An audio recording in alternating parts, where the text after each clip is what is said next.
দারুল উলুম দেওবন্দ মাদ্রাসার একটা ছাত্র, জাগিরের অভাবে বোর্ডিংয়ের মধ্যে খাওয়ার টাকা নাই, জাগিরেরও কোনো জাগির নাই। এখন বিপদে পড়ে গেছে, আশেপাশে কেউ জাগির নিতে রাজি না। এলাকার মধ্যে একজন লোক মারা গেছে, নামাজের কাফারা, রোজার কাফারা। ইমাম সাহেব বলেন আপনাকে টাকা আছে? হুজুর টাকা নাই। টাকা না থাকলে দেওবন্দ মাদ্রাসার থেকে একজন ছাত্র আইনা 40 দিন খাওয়ান। এখন এই ছাত্রর জাগিরের ব্যবস্থা হয়ে গেছে আল্লাহর রহমতে। কয় দিনের কথা কন? কয় দিনের? এই 40 দিনের মধ্যে 39 দিন যখন হয়েছে, বেড়াকে হুজুর গাড়ি গুটি রেডি করেন, আগামীকাল খাওয়ান শেষ। হ্যাঁ কান্তাছে, আল্লাহ এরপর আমি কি খামো? ও মা 40 দিন ফারিতে না ফারিতে দক্ষিণ ফারা আরেকজন মরছে।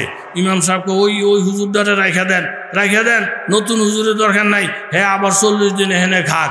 এখানে যখন 39 দিন হয়েছে, হুজুর কাপড় চোপড় রেডি করেন, আগামীকাল খাওয়ান শেষ।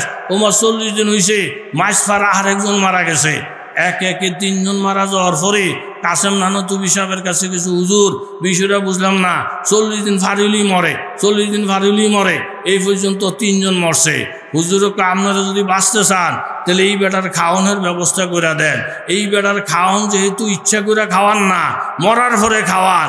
আপনাকে 14 গোষ্ঠী মাইরা হইল, আল্লাহ আলেমের খাওয়ানোর ব্যবস্থা করাইব। কথা জোরে বলেন ঠিক কিনা? আল্লাহ এখন হিন্দুরা মিছিল আরম্ভ করছে, ওই পানির ব্যবস্থা করে দেন, আর না হয় গদি সেরা দেন।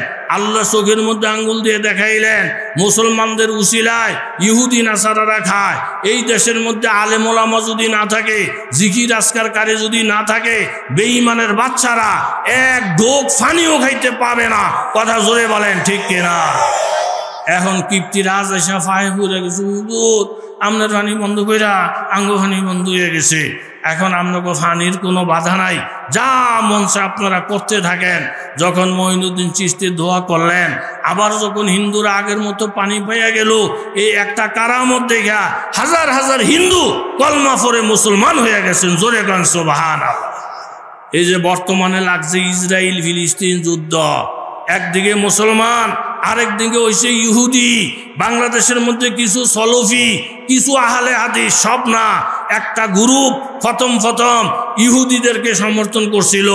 আমরা বাংলা ভাষায় বলতে চাই, ইহুদিদেরকে সমর্থন করার মতো কোনো মুসলমান নামদারি যদি বলে আমরা ইহুদির পক্ষে আছি, তে মুসলমানও না, মুসলমানের খাতায় তার নাম নাই, মারা যাওয়ার পরে তারে মুসলমানের কবরস্থানে জানাজা দেওয়া যাবে না, তারে হিন্দুদের সীতা গলায় নিয়ে কুরআন ছাড়া আমার জানা মতো বিকল্প পথ নাই। কথা বলেন ঠিক কিনা? বুখারী শরীফের হাদিসে আছে, মুসলমান ইমানের উপর যদি ঠিক থাকে, বীর রাজুলিল ফাজের গুনাহগার মানুষ দিয়েও আল্লাহ তাআলা মুসলমানদেরকে সাহায্য করতে পারে। যেমন চীন দিয়ে সাহায্য করেন, এরকম ভাবে রাশিয়া দিয়ে সাহায্য করেন, ওই কোথায় উত্তর কোরিয়ার বেটা এই লোক দিয়ে সাহায্য করেন। ফাজের গুনাহগার লোক দিয়েও এই উম্মতকে সাহায্য করার ওয়াদা করছেন। জোরে বলেন কে? আরো জোরে বলেন কে? আর সময় কম।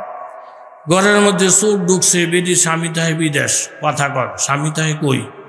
বেটি বড় আল্লাহওয়ালা, শেষ রাত্রিটা 12 তসবিহ পড়তাছে, লা ইলাহা ইল্লাল্লাহ। এর মধ্যে ফিসির দিকে তাকে দেখে ঘরে চোর, দেখে বেটি আল্লাহ আল্লাহ আল্লাহ। চোরা আমার মুখ দেখলে আমার কবির কোনো হয়ে যাব। বেটি তাড়াতাড়ি করে চেহারাটা ডাক্কা ছোট্ট একটা মুনাজাত ধরছে, আল্লাহ আমার স্বামী বিদেশ থাকে, ধন সম্পদের পাহারাদার বানাইছে আমারে, আমি একজন আমানতদার, আল্লাহ আমার স্বামীর হালাল সম্পদগুলা আপনি হেফাজত করেন। চোরের লোক আমি পারতাম না, হে বেড়া আমি সে বেটি মুনাজাত করে বেটি আল্লাহ বিল্লাহ করতে আছে। চোরা এই রুমও ঢুকছে, দেখে কিছু নাই, ওই রুমও ঢুকছে, দেখে কিছু নাই। এরপরে আরেক রুমের মধ্যে ঢুইয়া কেবল মাল কোথায় কি আছে তালাশ করতে আছে। এর মধ্যে ফিসিদের ঢুকছে ডাহাইতে ঢুকে দেখে একটা মেয়ে লোক আল্লাহ আল্লাহ করতে আছে। ডাকাইতে সর্দার এই বেটি আল্লাহ বিল্লাহ করে, বেটির লোকে আমাকে কোনো কথার দরকার নাই, বেটির জিকিরের মধ্যে লাগাইয়া থো। আর এই বাড়ির যে বাড়িওয়ালা যে বেড়াটা পুরুষটা, এই পুরুষটা কোন জায়গায় আছে তারে খুঁজে বার কর। যা ফিডা ফাটা লাগে সব বেড়ারে, এই বেটির গায়ে দিস না, বেটির আল্লাহ বিল্লার মধ্যে ডিস্টার্ব করিস না। এখন বাড়ির যে মালিক পুরুষ, এই পুরুষের তালাশ করতে করতে এই রুমের মধ্যে নাই, এই রুমের মধ্যে নাই, দেখে ওই রুমের মধ্যে বাড়িওয়ালা পুরুষটা বই রয়েছে। এ দেখেই ডাহাইতের আর দেরি নাই গিয়াজন ফিডা আরম্ভ করছে এই চাবিটা কোথায় দে স্বর্ণ রাখছত কোথায় দে টাকা রাখছত কোথায় দে যতই বাড়ি দেয় এখন আল্লাহর কসম আমার কাছে চাবি নাই আমার কাছে টাকা নাই আমার কাছে স্বর্ণ নাই আবার ফিরে আবার এক কথাই বলে ডাহাইতের সর্দার কয় আসলে কিতে কিছু নাই মিথ্যা বলতেছে না বাস্তব বেরি দেখলো আল্লাহ এত দূর পর্যন্ত যেন আল্লাহ ঘুষিয়ে দিছে চোরে ফিডানোর জন্য ডাকাত ফাটাইয়ে দিছে আর হেকেল অস্বীকার করে শেষ পর্যন্ত নি মাপ পাইয়া যায় এই টাইমে বইয়া থাকা ঠিক না বেরি তসবি তাহলিল থুইয়া আস্তে ঘুমটাটা সরাইয়া কাছাকাছি এই বেড়ারা চাবি চায় স্বর্ণ চায় টেহা চায় আপনি দিয়ে না দিবেন নিজে বাচ্চা থাকলে স্বর্ণের অভাব পড়বো টেহার অভাব পড়বো এই একটা কথা বইলা ডাহাইতের মনে যত সন্দেহ ছিল সব দূর করে দিছে যেই ফিডা বেড়ি ফিডানের দরকার বেড়ি দুর্বল হওয়ার কারণে চোরের সিধা করার জন্য আল্লাহ ডাকাত ফাটাইয়া চোরের সোজা করছে কথা জোরে বলেন ঠিক কিনা হেরা কইতেছে নাহন উলু কুয়াতিন উলু বাসিন শাদীদ ম্যাডাম আমাদের টাকার অভাব নাই অস্ত্র শস্ত্রের অভাব নাই আপনি সুলাইমান নবীর কথায় ভয় পাইয়েন না মুন্সি টুন্সি গণার টাইম আমাদের কাছে নাই কিন্তু বিলকিস বড় জ্ঞানী বিলকিস একটা কথা বললেন যেই নবী আমাদের কাছে চিঠি লেখছেন উনি যদি সঠিক নবী হইয়া থাকে খালেস পয়গম্বর হইয়া থাকে ওনার সাথে মোকাবেলা করার ক্ষমতা আমার মতো বিলকিস 1000 বিলকিসের নাই যেই আলেমের ব্যাপারে কথা বলতেছি বাবা আলেম যদি খালেস হয় ইমাম যদি আলেম হয় মুয়াজ্জিন যদি আলেম হয় বাবা যদি আলেম হয় আর খালেস আলেম যদি হয় ওনার সাথে মোকাবেলার ক্ষমতা আমার নাই তোমরা আমাকে একটু সুযোগ দাও আমি সুলাইমান নবীকে পরীক্ষা করি পরীক্ষায় যদি উনি টিকা যায় উনি একজন নবী ওনার সাথে মোকাবেলার ক্ষমতা নাই আর যদি 2 নম্বর নবী হয় ওনার সাথে মোকাবেলা সহজ 2 নম্বর আলেম হয় মোকাবেলা সহজ 2 নম্বরের মুসলমান হয় মোকাবেলা সহজ 1 নম্বর 2 নম্বর আছে না নাই আপাতত থামাইয়া উনি একটা ঘোষণা দিলেন ইন্নী মুরসিলাতুন ইলাইহিম বিহাদিয়াতিন ফানাসিরাতুন বিমা ইয়ারজিউল মুরসালুন আমি কিছু টাকা পয়সা হাদিয়া ওনার দরবারে পাঠাবো উনি হাদিয়া পাইয়া যদি হক কথা বলা ছাইরা দেয় তাহলে উনি সলিত নবী না আর হাদিয়া দিয়া টাকা দিয়া পয়সা দিয়া ক্ষমতা দিয়া ওনারে যদি খরিদ করা না যায় উনি সলিত নবীর সাথে মোকাবেলার পাওয়ার কারণ নাই আল্লাহওয়ালাদের সাথে মোকাবেলার পাওয়ার কারণ নাই নবী রসুলদের সাথে মোকাবেলার পাওয়ার কারণ নাই এটা হইল সিল মারা কথা জোরে বলেন ঠিক কিনা মারিফুল কোরআনের মধ্যে আছে 3টা হাদিয়ার কথা 100 গোলাম 100 বান্দি 3টা প্রশ্ন মনে করেন আদামন স্বর্ণ কথা বলেন কয় মন আদামন স্বর্ণ রেডি করছে সুলাইমান নবীর দরবারে পাঠাবে এখন মন্ত্রী এমপিরা কানাঘুষা করতেছে এই আদামন স্বর্ণ যদি বিলকিস রানী পায় সাথে একটু পরে ফোন করব বিলকিস ম্যাডাম আপনার যে কত স্বর্ণ গো আদামন আমার কাছেই ফাটাইয়া দিছে আপনার যা খুশি যারা চেষ্টা করতে চান আপনি করেন কোনো বাধা নাই দেখবেন ম্যাডাম স্বর্ণ পাওয়ার পরে হক কথা বলা টুটারে বন্ধ হয়ে যাবে চিন্তার কোনো কারণ নাই এরা যে কানাঘুষা করতেছি এই খবর সুলাইমান নবীর কাছে পৌঁছানোর মতো জিন ইনসানের মধ্যে কেউ কথা জোরে বলেন আছে না নাই খবর পয়সা গেছে পয়গম্বর আদামন স্বর্ণ পাঠাইতেছে আর হেরা টিভি করতেছে আদামন স্বর্ণ পাইলে সুলাইমান নবী কাইত হয়ে যাবে হক কথা বলা ছাইরা দিবে সুলাইমান নবী বলেন তাই নাকি বলে হা এটা কাজ কর যেই জায়গার থেকে আমার সৈন্যরা বিলকিসের সৈন্যকে স্বাগত জানাবে ওই জায়গার থেকে আমার ভবন দূরত্ব কতটুকু দেখো এরা ইঞ্জিনিয়াররা মাইফা সাইফা রিপোর্ট দিলেন স্যার সুলাইমান নবীর ঘরের থেকে আর রিসিভ করার জায়গা থেকে দূরত্ব হইল 3 ফরসক মানে 3 নং 27 মাইল সুলাইমান নবী বলেন একটা কাজ করো আদামন স্বর্ণ লইয়া আমার সাথে বাহাদুরি দেখাইতেছে আদামন স্বর্ণ নিয়া আমার সাথে বাহাদুরি দেখাইতেছে যেই 27 মাইল রাস্তা অতিক্রম কইরা আমি সুলাইমান নবীর দরবারে আসবে এই 27 মাইল রাস্তা পুরাটা স্বর্ণ দিয়া ঢালাই করে থুইয়া দাও। জোরে কোন সুবহানাল্লাহ। কয় মাইল? কথা কন, কয় মাইল? এই 27 মাইল রাস্তা স্বর্ণের ঢালাই। আর জায়গায় জায়গায় গরুর ঘর বানাও, জায়গায় জায়গায় ছাগলের ঘর বানাও, বানাইয়া গরুর ঘরের ফ্লোর ঢালাই দিবা স্বর্ণ দিয়া, খুঁটিগুলা স্বর্ণ দিয়া। এরপরেরটা যা হওয়ার সেটার রেজাল্ট তোমরা অপেক্ষা করতে থাকো। বিলকিস আধা মণ স্বর্ণ, 100 গোলাম, 100 বান্দি, 3টা প্রশ্ন সহ হাজার হাজার সৈন্য অস্ত্র শস্ত্র সজ্জিত কইরা যখন এদেরকে পাঠাইছে, ওই জায়গার মধ্যে যখন পৌঁছলেন যেখানে বিলকিসের লোকজন স্বাগত জানানোর জন্য প্রস্তুত, যাওয়ার পরে নজর কইরা দেখে ধু ধু ধু ধু রাস্তা দেখা যায়। এই রাস্তা পুরাটা স্বর্ণ দিয়া ঢালাই করা। জোরে বলেন সুবহানাল্লাহ। ইঞ্জিনিয়াররা খুশে খুশে তলের দিকে যত যায় দেখে স্বর্ণ পায়। একটু দূর দেখে গরুয়ে বে, ছাগলে মে, গরু ছাগলের ডাকাডাকি সৈন্যরে গিয়া একটা গরুর ঘরের ভিতরে ঢুকছে। ঢুকে দেখে মাগু ফ্লোরটা স্বর্ণের ঢালাই করা, খুঁটি কাটাগুলা সব স্বর্ণের। আর গরু ছাগলে এই স্বর্ণের ঘরের মধ্যে পেশাব করে পায়খানা করে।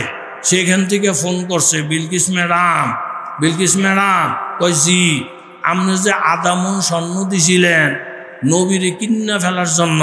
বলে হা, এখন বর্তমানে আমরা একটা গরুর ঘরের মধ্যে আছি। ওই ঘরের মধ্যে ঢুকে দেখি ফ্লোরটা স্বর্ণের, খুঁটিগুলা স্বর্ণের। আর এই স্বর্ণের উপরে এই দেশের গরু ছাগলে পেশাব পায়খানা করে। এখন এই স্বর্ণ কি রাজ দরবারে নিব না অন্য কোনো ফয়সালা করব? বিলকিস বলেন প্রশ্নই ওঠে না, তাড়াতাড়ি করে স্বর্ণ ফালাইয়া দিয়া তোমরা খালি হাতে বাদশার দরবারে চলে যাও। আর ওনার বাবা ভাবসাব কি দেখলা? বলে আধা মণ স্বর্ণ গ্রহণ করা তো দূরের কথা, 27 মাইল রাস্তা বানিয়ে দিয়েছে স্বর্ণ দিয়া। আর স্বর্ণের ঘরের মধ্যে গরু ছাগলে পেশাব করে। আল্লাহকে যারা বাধ্য করছেন, আল্লাহকে যারা রাজি করছেন, স্বর্ণের মালিকের যারা কিনা ফেলছেন, স্বর্ণের মালিকের যারা গোলাম হয়ে গেছেন, তাদের স্বর্ণের অভাব থাকে না, স্বর্ণের জন্য তারা মুহতাজ হয় না। কথা জোরে বলেন ঠিক কিনা? পরবর্তীতে বিলকিস যাওয়ার জন্য এরাদা করলেন। এই খবর শুইনা সুলাইমান নবী একটা এলান দিলেন, ক্বালা ইয়া আইয়ুহাল মালাউ মাইয়াতিনি বিআরশিহা ক্বাবলা ইয়াতুনি মুসলিমিন। ও আমার প্রজারা, আমার কাছে খবর আছে বিলকিস নাকি আমার সাথে দেখা করতে আসবে। বিলকিসের একটা সিংহাসন আছে অনেক বড়। বিলকিস আমার বাড়িতে আসার আগে আগে এই সিংহাসনটা 7টা প্রাচীরের ভিতরে থেকে সরাইয়া আমার রাজ দরবারে পৌঁছাইয়া দিবা। ক্বাবলা ইয়াতুনি মুসলিমিন, বিলকিস আসার আগে আগে এমন ক্ষমতা কার আছে? ক্বালা ইফরিতুম মিনাল জিন আনা আতিকা বিহি ক্বাবলা আন তাকুমা মিন মাকামিক ওয়া ইন্নী আলাইহি লাকাবিয়্যুন আমিন। একজন জিন দাঁড়াইয়া বললেন, হুজুর এই সিংহাসনটা আপনার কাছে আনবো আপনার মজলিস শেষ হওয়ার আগে আগে। এই ব্যাপারে আল্লাহ আমাকে শক্তি দিয়েছেন, আমার কাছে আমানতদারিও আছে। সুলাইমান নবী বললেন, এর থেকে আরো তাড়াতাড়ি আনতে পারবা কি? ওয়াকালাল্লাযী ইনদাহু ইলমুম মিনাল কিতাব। একজন আলেম দাঁড়াইয়া গেলেন। আমার উদ্দেশ্য হইল আলেমের ফজিলত বয়ান করা। একজন আলেম দাঁড়িয়ে গেলেন, হুজুর আমার টাকা নাই, পয়সা নাই, আমার কোনো ক্ষমতাও নাই, আমার কাছে আসমানি আলেম আছে, আমাকে যদি পারমিশন দেন বিলকিসের সিংহাসনটা আপনার রাজদরবারে আনার জন্য, তাইলে আমি আনতে পারবো। এরকম ভাবে قال الذي عنده علم من الكتاب انا آتيك به قبل ان يرتد اليك طرفك। হুজুর আপনি যদি আমাকে পারমিশন দেন, আপনি চক্ষুটা বন্ধ করবেন আর চক্ষুটা খুলবেন। এই চোখের ফলক মারার সাথে সাথে সিংহাসন হাজির হইয়া যাবে।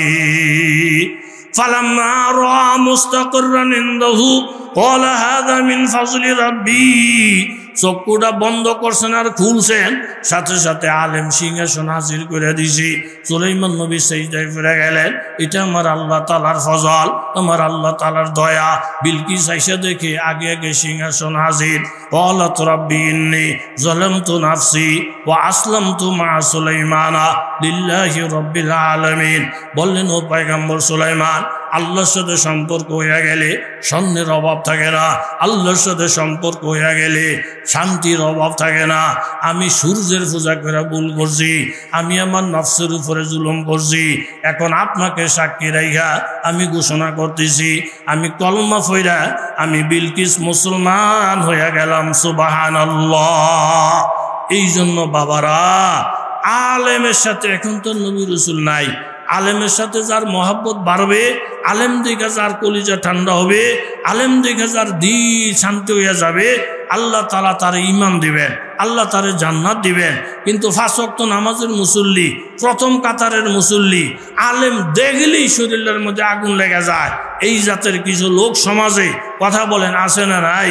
এরকম ভাবে ওলীদ ইবনে মুগীরা আনকানা যা মালি ওয়া বানিন, মালের কোনো অভাব ছিল না, সন্তানের কোনো অভাব ছিল না। একটা বেয়াদবির কারণে নবীর সাথে বেয়াদবি করছে। ইজা তুতলা আলাইহি আয়াতুনা, আল্লাহ নবী যখন আয়াত তেলাওয়াত করতেন, ক্বালা আসাতিরুল আউয়ালিন, বলতো মোহাম্মদ কিসসা কাহিনী বলে। আল্লাহ তাআলা ওলীদ ইবনে মুগীরারে হালাক করে দিয়েছেন। নবীকে সান্ত্বনা দিতে গিয়া 17টা আয়াত নাজিল করছেন।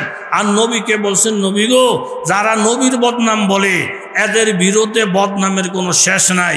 যারা আলেমের বদনাম বলে আপনি ধরে নিতে পারেন, হ্যাঁ আগাগোড়া মাথার থেকে পাও পর্যন্ত শুধু গুনাহ আর গুনাহ, শুধু দোষ আর দোষ। দোষী মানুষ ছাড়া নবীর বদনাম বলে না, দোষী মানুষ ছাড়া আলেমের বদনাম বলে না। আল্লাহ তাআলা দলিল পেশ করছেন যে ওলীদ ইবনে মুগীরা নবীরে গালি দেয়, হ্যাঁ দোষ কি পরিমাণ দেখেন।